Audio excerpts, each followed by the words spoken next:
Well, time for the papers this morning with the anthropologist Mahyar Tousi and the political broadcaster Mahyar Tousi. Good to see you both once again. Mahyar, to the eye, look, we've obviously been looking at refugees crossing the channel for a good couple of weeks now. Voters, it says the refugees should not stay. Yeah, so this is obviously a piece from the Deputy Political Editor talking about an opinion poll done by Redfield and Wilton Strategies about what's happening between Dover and Calais, especially with the migrant boats still coming in. And the important thing about the questions that this opinion poll is that it shows that the majority of the public are against what's happening. They're against, well, they agree that the French authorities haven't actually acted. 73% agree that the French authorities should have done what the agreement between the UK and France said, which was to stop these boats from coming to Dover. But to prove that this debate is actually about logic, not emotions, and this country is still not a racist country, the main question was that should the number of people offered asylum in the UK increase or decrease? And 48%, less than half, said it should decrease. So in terms of legal refugees, nobody is actually against that.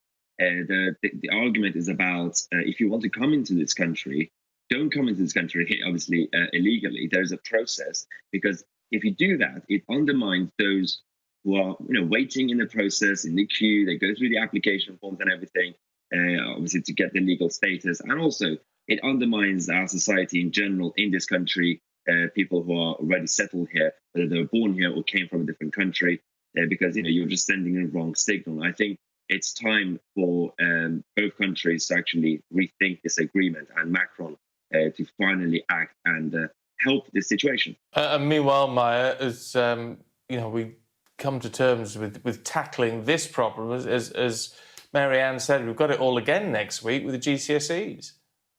Yes, I think that's the biggest issue for Gavin Williamson. I think, as Marianne said, it's not a perfect solution, but this model is better than nothing else because there's no exam going on anywhere. I think the problem with Gavin Williamson and the challenge for them has been that, because as we said, the GCSEs are going to come back. And as the Guardian has now reported that a lot of people are expected to complain about this, especially after what happened in Scotland initially with Nicola Sturgeon's government and SQA with the whole fiasco.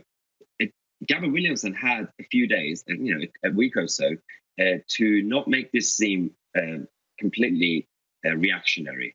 This appeal stuff is actually good, especially the fact that they're going to make it free. But it seems like it's a reactionary move. They should have pre-announced it before this whole thing actually came out with the A-levels and again with the GCSEs next week, I believe. So it's a bit of a challenge, but I think they could have managed it slightly better. Mahyar, to the Sun, the Education Secretary fighting for his job. Yes, Gavin Williamson, the Education Secretary, could be in trouble, primarily because not just the exam results that's obviously come out with A-levels and the GCSEs next week could also have some issues for him. It's just that Gavin Williamson hasn't actually proved himself in the way that he was supposed to be. He promised that he's going to be reopening schools before, obviously, the summer holidays. He managed to lose that battle to the left-wing teaching unions. And previously, this is a guy who essentially got this role through a lot of political games. That's what a lot of people would say. And even as a defense secretary, he wasn't actually as robust as he was supposed to be. So I think it's just, I think he's losing the PR battle at this point because the policies obviously are being driven by Downing Street and the Prime Minister. But his job, Gavin Williamson, is to be the representative when it comes to this area. And I think it could be in trouble. But again, we've had figures in this government that could have lost their jobs and are still around, whether they're Spad or other government ministers. So he might just about survive.